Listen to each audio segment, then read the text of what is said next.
Hi there and welcome back.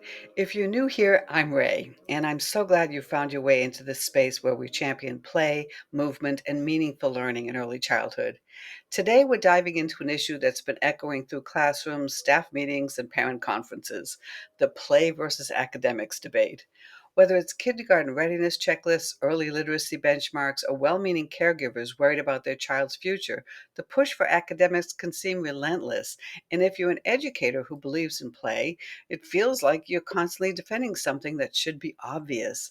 So let's make the case clearly, confidently, and compassionately. First, play is not the opposite of learning, it's the vehicle for learning. When children build with blocks, they're exploring physics, spatial reasoning, and collaboration. When they pretend to be veterinarians or chefs, they're practicing language, empathy, sequencing, and problem solving. When they run, climb, and dance, they're developing the motor skills that support writing, focus, and self regulation, among other things. Play is the foundation, not the distraction. Second, we need to reframe what we mean by academics. If we define academics as worksheets, rote memorization, and sitting still for long periods, then yes, play looks very different.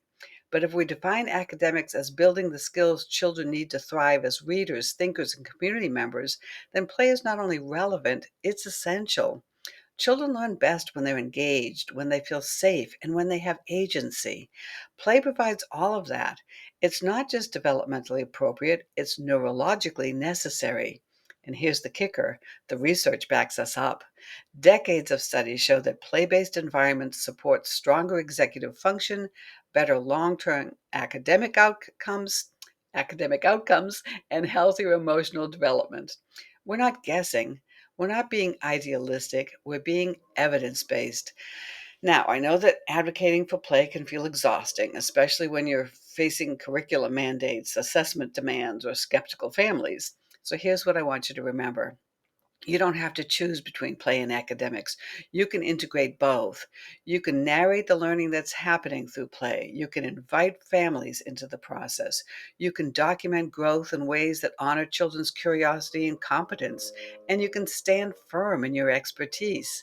Because when we make the case for play, we're not just defending a philosophy, we're protecting childhood.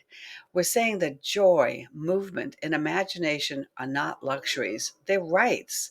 So keep going, keep playing, keep advocating, and know that you're not alone.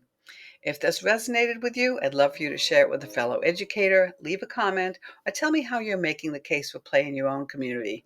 Let's keep this conversation going and keep childhood at the center of what we do. Thanks for being here. I'll see you next time.